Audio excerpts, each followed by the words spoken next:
I'm Gwen Hill from Pine Ridge Baptist Church, Sunday School Department, Ladies Class. And we are studying the book of Exodus, and we are in chapter 33. The main characters today, God and Moses. Chapter 33. I'm going to start with the first two verses.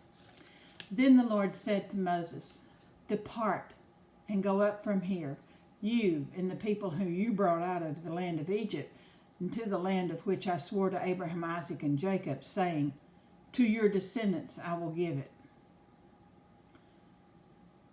And I will send my angel before you, and I will drive out the Canaanite, the Amorite, the Hittite, the Perizzite, the Hivite, and the Jebusite." Okay. God's speaking to Moses, and he's still remembering what happened in the last chapter that we were in, where the people had given Moses up for dead and had wanted to make their own idol, their own God, one they could touch and feel and move.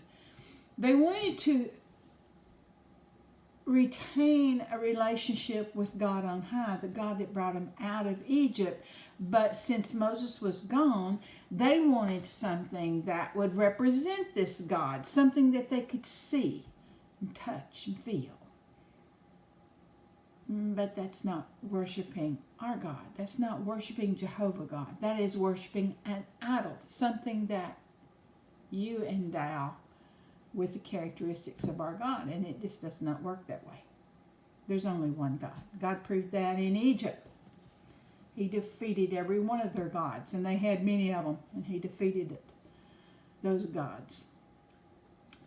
So we're in the next chapter, and God says, I'm going to let you go into the new land that I promised Abraham, Isaac, and Jacob. And I'm going to take care of you. And if you notice, there's 6 different people groups here. The number 6, when you study numerology in the Bible, and I don't pretend to know very much about that, it's only what I've researched to know. 6 is supposed to be the number of grace. So what God is telling them, he said, I will take care of you. These people groups will not overrun you. These people groups in your battles and in your wars will not win. I'm going to send my messenger, an angel, before you, and he will be there to help guide you. Now listen to verse 3 and 4. God is speaking. Go up to a land flowing with milk and honey, for I will not go in your midst. This has been repeated. This is a repeat of what he's already said once before. Lest I consume you on the way. For you are a stiff-necked people. And when the people heard this bad news, they mourned, and no one put on his ornaments. In verse 3 and 4, we are seeing God give Moses some pretty bad news. And Moses is going to have a conversation with God about these 2 verses and what he's saying. God says in verse 3, the land that I promised you is flowing with milk and honey, which means it's going to be very fertile for you, okay? But I'm not going to go with you. Not in the midst of you. I'm just not going to do that. And this is repeated for emphasis. He said, you're a stiff-necked people. It's almost as if God really didn't credence how prideful these people would be, how stubborn they were. They would not worship God as they should. They wouldn't humble themselves. It took Moses a long time to humble himself. You know what? The first 40 years of his life, he was pretty prideful. And then he spent 40 years in the desert learning humility. So I think God kind of had put that away, and it's almost like it's shocking God now just how stiff-necked these people are. He mentioned it, I think, 3 times in the last chapter, how stiff-necked they were. They would not bow down. They would not trust. They would not give over their self-control to Him. Are we stiff-necked? Are we? I think we are. I think pride is something that we all need to deal with to a certain degree.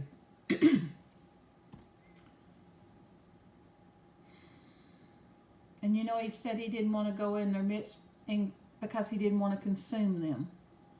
This is a very loving God, a very kind God, a very compassionate God. He knows His own power. I gave this example to my Sunday school class, so I'll pose it to you. Do you remember a few years ago when we had the full eclipse of the sun? And for a month before that eclipse, we kept getting things to educate ourselves about. Do not look at the sun directly. You must look at it as a reflection or through welder's goggles or something along that nature. Do you remember that? This is the same thing. The sun, the power of the sun in that eclipse, if I had looked at it with my naked eye and fixed my gaze on it, would have burnt my eyes out. Because that light was so strong and so pure. This is telling Moses, God is telling Moses, He said, if I get in the midst of you and you pull a stunt like that in front of me, something so terribly disrespectful, so sinful, He said, it wouldn't be something I would choose. It would be something that would just happen. I would destroy you in the blink of an eye. I would consume you. And God didn't want that to happen. So God said, I'm not going to expose you to that danger. I'm not going to be in your midst. Because I know you. You are a stiff-necked, prideful people. You cannot learn humility. Verse 4. Now there's some time passes between 3 and 4, because in 3 God's telling Moses, and now in 4 Moses has shared that with the people. You have to be careful when you're studying the Bible, because it's not everything's not in perfect order, chronological order. In storytelling, like a lot of the Jewish things are written at, they're telling a story about Ben and Sally, okay? They're telling a story about Ben and Sally, and then there's a person comes in that maybe their name is Ella, okay? Then Ella comes in. Well, to keep our story straight, we need to tell you something about Ella. So they'll leave that story and tell you something about Ella, and then they'll come back. So it doesn't flow chronologically a lot of times. Keep that in your mind, because that happens frequently, especially in the Old Testament. So in verse 4, some time has elapsed. Moses has done some teaching, telling the people what God has said. God's not going to go in our midst. He's not going to be in our midst when we go to the new land that He's promised. And when the people heard this bad news, well, you see, they knew that they had been out of God's will and were continuing in God's will. They mourned, and no one put on his ornaments. This was the sentence of death in the desert, and only 2 of this generation went in. In the last verse of the last chapter, said that God was going to plague these people for their disobedience. I can't find this in any of the commentaries, and I've never heard this as from a preacher, but this is from Gwynn Hill. I think that plague was the fact that no one that left Egypt that was over the age of 20 was going to be able to go into the new land of promise. there was only 2 men that come out of Egypt that were over the age of 20 that went into the promised land, and that was Caleb and Joshua. Just those 2. And it was a reward for their faith. We'll find that out a little bit later. And I think these people, they were upset when they heard the bad news, and they mourned when they heard it because they knew they'd brought it on themselves. God was going to be in their midst, and now he says he's not. To be alone without God. That's the definition of hell, isn't it? In verse 5, for the Lord had said to Moses, say to the children of Israel, you are a stiff-necked people. I could come up into your midst in one moment and consume you. Now therefore take off your ornaments, that I may know what to do to you. So the children of Israel stripped themselves of their ornaments by Mount Horeb. Mount Horeb is part of the Zion mountain range. They're very close. Mount Zion and Mount Horeb are very close proximity. And take off your ornaments. I'm not sure what that is. I know that every tribe had their own flag.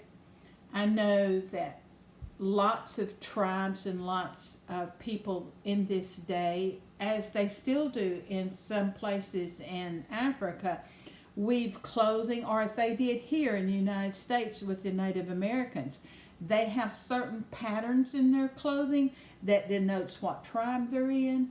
They have certain ornaments that they may wear on their upper arm or their wrist or in their ears, or a piercing that means they belong to certain tribes.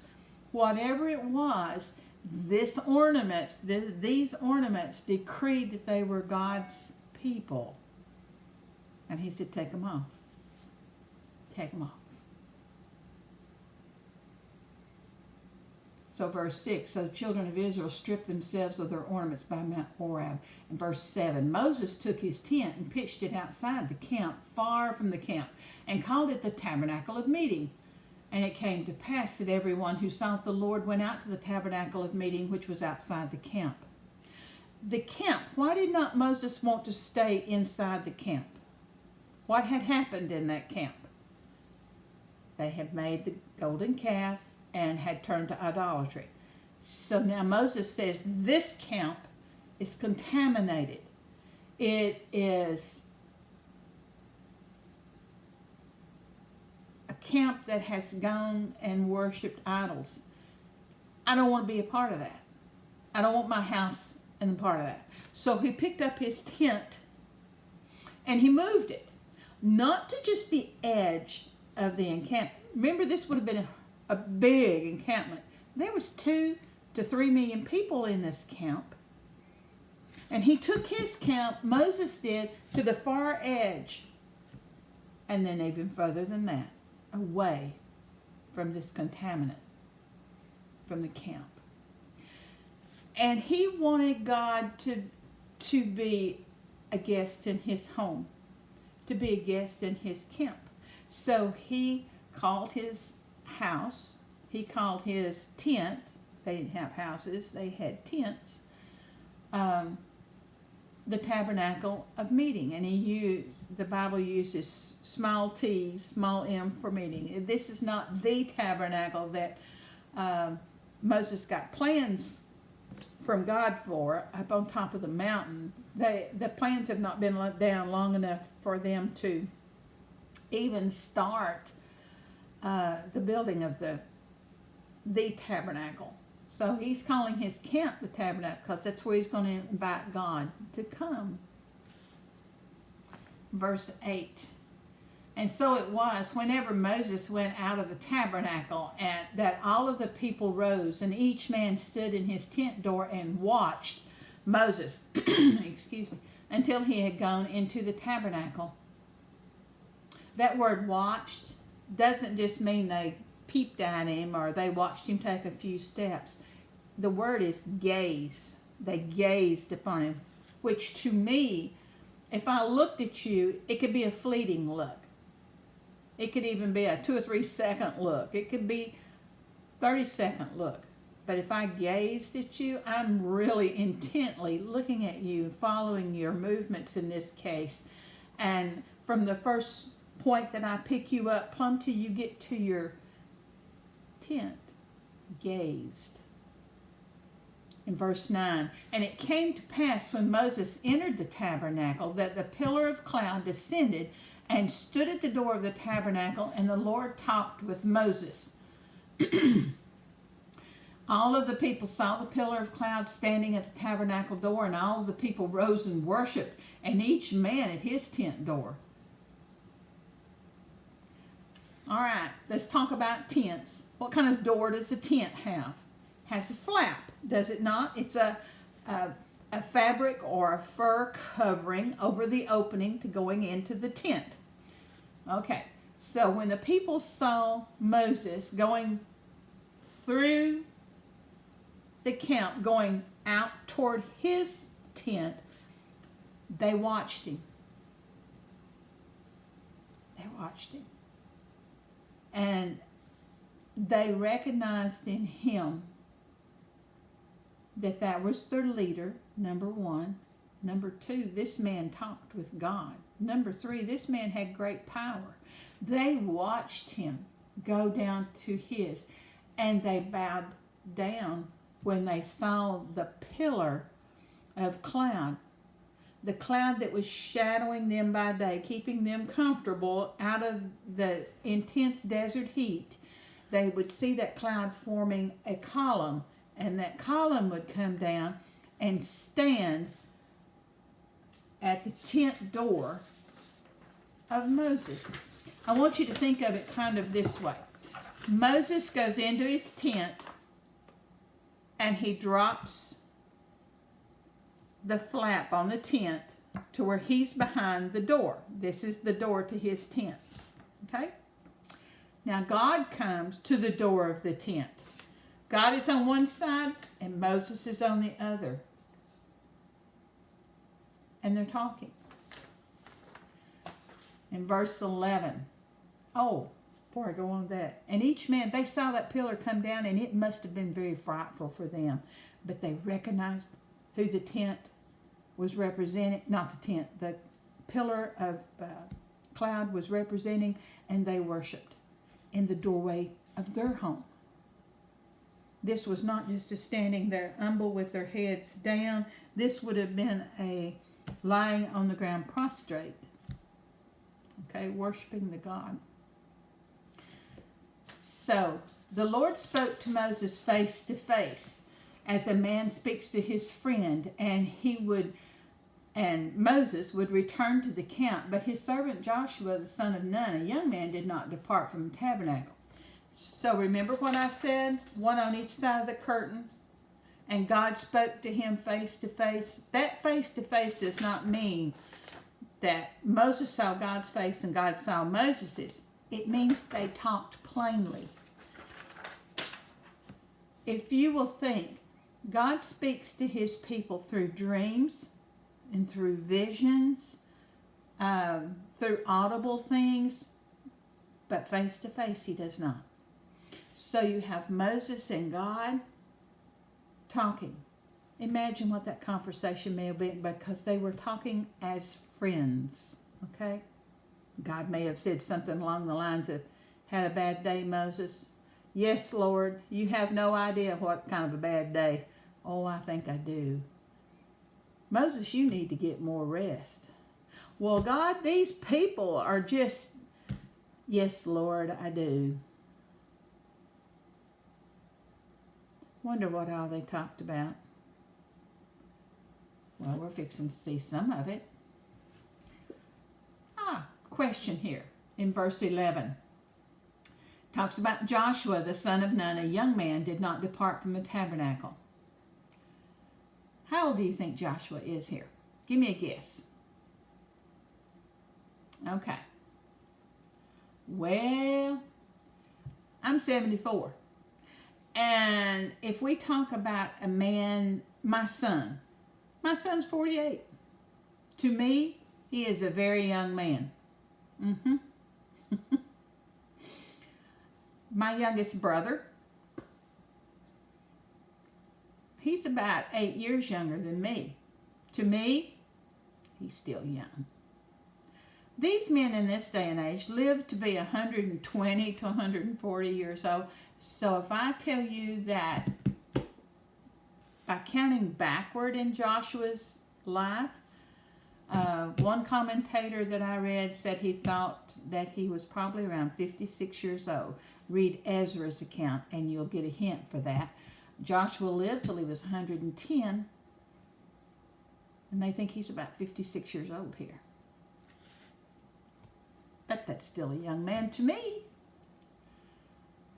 And I don't know why it mentioned that he was still there, that he stayed. He was Moses' right-hand man. He was Moses' scribe. He was Moses' Moses was mentoring him to take over the leadership. I don't know why he stayed. Maybe he stayed because he just wanted to be there when God got there. Verse 12, then Moses said to the Lord, see, you say to me, bring up this people, but you have not let me know who you will send with me. Yet you have said, I know you by name, and you have also found grace in my sight. In verse 13, now therefore I pray, if I have found grace in your sight, show me now your way, that I may know you, and that I may find grace in your sight, and consider that this nation is your people. You know what he's saying right here? What he's saying is, God, I don't want no angel to lead us. I want you. Dear Lord, you say that you know me, but you haven't given me the chance to really get to know you. Don't leave us. Don't put us in the care of an angel. We want to be in your care, Lord, not an angel's care. Give me an opportunity, Lord, to know you as well as you know me. And in verse 13, and God said, my presence will go with you, and I will give you rest. This is much richer than it appears. God said to Moses, my presence will go with you. And the you that he used was singular. You see, I can have all of my family in, and I can say, all of you are so welcome, and I'm so glad you're here. Or I can point to one person and say, oh, I'm so glad you came. It can be very inclusive, or it can refer to one. And in this scripture, the Hebraic word here for you is singular. This is not the possessive plural. This is not it. And he says, and I will give you rest. God said, my presence will go with you, Moses. And I'm going to give you rest, which give you peace, give you understanding, be with you this time. Moses, don't worry, I'll be with you. What he's saying, even if I'm not in the midst of the rest of them, I'll be with you. And then Moses said to him, if your presence does not go with us, do not bring us up from here. He said, God, you're so important. We so need your face and your blessing. Please, don't move us from this mountain if you're not going to go with us. Moses knew that without God's presence, there would be nothing to distinguish the Israelites from the ungodly nations that surrounded them. Other nations had laws, they had priests, they had sacrifices. The only thing that the Israelites had going for them was the presence of God. Verse 16. Moses is continuing talking to God. For how then will it be known that your people and I have found grace in your sight, except that you go with us? So we shall be separate, your people and I, from all the people who are upon the face of the earth. We will be different because of you, because of your presence, Lord. In verse 17, the Lord said to Moses, I will do this thing that you have spoken, for you have found grace in my sight, and I know you by name.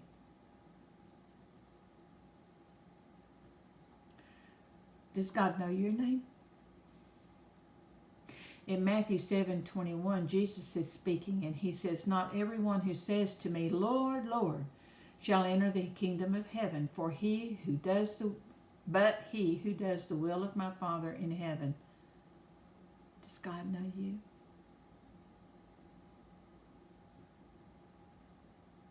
He knew Moses. Does he know you? It was above all God's mercy and compassion that led him to renew the covenant with Israel after Israel's great sinning. In verse 18, and Moses said, Please show me your glory. Then God said, I will make all my goodness pass before you, and I will proclaim the name of the Lord before you. I will be gracious to whom I will be gracious, and I will have compassion, mercy, on whom I will have compassion. But, he said, you cannot see my face, for no man shall see me and live. God's holiness and men's sins can't be in the same realm. Go back to that eclipse of the sun. There's got to be a protection between you and the sun. There's got to be a protection between your sins and God's holiness, and that's Jesus Christ. We're on this side of the cross, and we know that we can see Jesus. We can see God face to face. If God is on one side and we're on the other, and we allow Jesus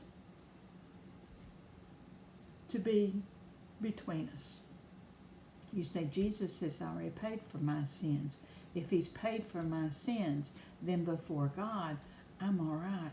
I'm without sin because Jesus took my sin and paid the penalty for it. So as long as he looks through Jesus to see me, I can look through Jesus and see him. But in verse 20, but God said, you cannot see my face, for no man shall see me and live.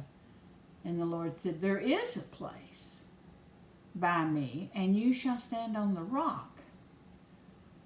And so it shall be, my glory passes by, that I will put you in the cleft of the rock, and I will cover you with my hand as I pass by. God is wanting to encourage Moses. He's wanting to give Moses what Moses has asked for, but he wants to give it to Moses in a very safe way. You see, he loves Moses, and he just assume he really doesn't want Moses to evaporate just because he looked at God face to face. So he comes up with a plan. God does. He said, Moses, there's a rock, there's a cleft, and it's right here beside me. There's a cleft in the rock. That means, like if this was one great big rock, a cleft is an opening, a big crack in the rock. He said, Moses, if I put you down in that crack of that rock, in the cleft of that rock, and then I cover over that cleft with his hand, he's talking about the palm of his hand, okay? I cover over the cleft with my hand. Then when I walk by and remove my hand, when you look up, what you will see, the see in 23, what he says. Then I will take away my hand, and you shall see my back. Actually, that's like an afterglow. But my face shall not be seen. God's such a loving God. Same principles of the grace of God and the mercies of the Son of God. We need the covering of Jesus, the Messiah. The fulfillment of God's promise to show Moses his goodness, his glory, is in our next chapter that we're going to be studying. I hope you've enjoyed this. I've certainly enjoyed studying for it. God be with you this next week. Have a wonderful week. Goodbye.